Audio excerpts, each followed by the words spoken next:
आपण पाहताय चांगलं न्यूज। कराड दक्षिण मतदारसंघाचे काँग्रेस महाविकास आघाडीचे उमेदवार माजी मुख्यमंत्री आमदार पृथ्वीराज चव्हाण यांनी आज कराडमधील नगरपालिकेच्या शाळा नंबर 3 मधील मतदान केंद्रात पत्नी सत्वशीला चव्हाण व कुटुंबियांच्या समवेत जाऊन आपला मतदानाचा हक्क बजावला।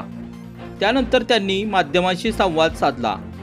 राज्यातील जनता सत्ता बदलासाठी आतुर आहे, सत्ता बदलासाठीच मतदान करत आहे आणि राज्यात महाविकास आघाडीला बहुमत मिळेल असा विश्वास पृथ्वीराज चव्हाण यांनी यावेळी व्यक्त केला।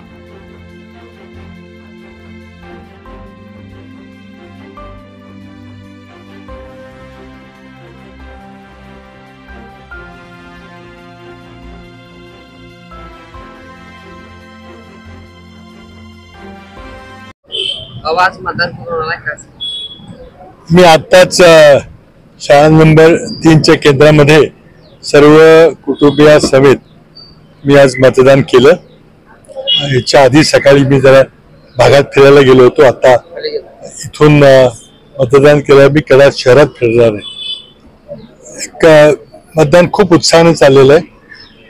मला खात्री आहे की कराड दक्षिणची जनता, कराड दक्षिणचे मतदार महाराष्ट्रामध्ये सत्ता बदल करण्याकरता मतदान करत आहेत।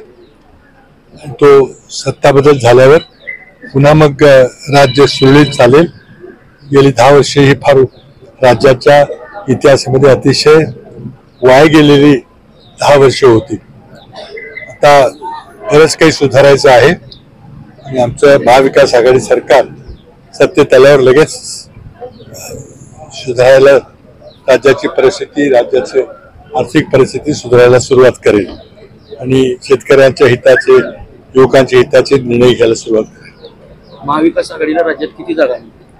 आमचं बहुमत मिळेल एवढं निश्चित आहे। आता एक्झॅक्ट आकडा हा विविध विभागातून माहिती आल्यावर कळेल, पण आता तरी बहुमताबद्दल काही अडचण वाटत नाही।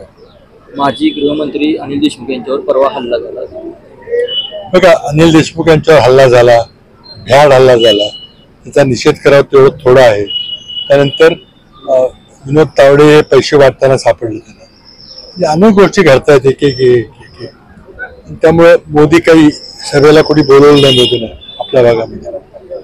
आणि आता त्यांना 2च उपाय आहेत की एकतर हिंदुत्वाचं वातावरण करून मायनॉरिटी, अल्पसंख्याकांच्या बद्दल द्वेष निर्माण करणं आणि धर्माधर्मामध्ये तेढ निर्माण करणं आणि त्यातून काही मतं मिळवायचा प्रयत्न करणं। दुसरा पैशाचा प्रचंड वापर, सत्तेचा गैरवापर करून सत्ता टिकवता येतील का प्रयत्न आहे।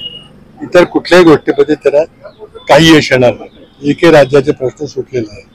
मगाशी शंभूराज देसाई यांनी विनोद तावडे यांच्यावर विनोद तावडे यांच्यावर षडयंत्र केलंय महायुतीला बदनाम करण्यासाठी मतदानाच्या पार्श्वभूमीवर असं वक्तव्य केलं।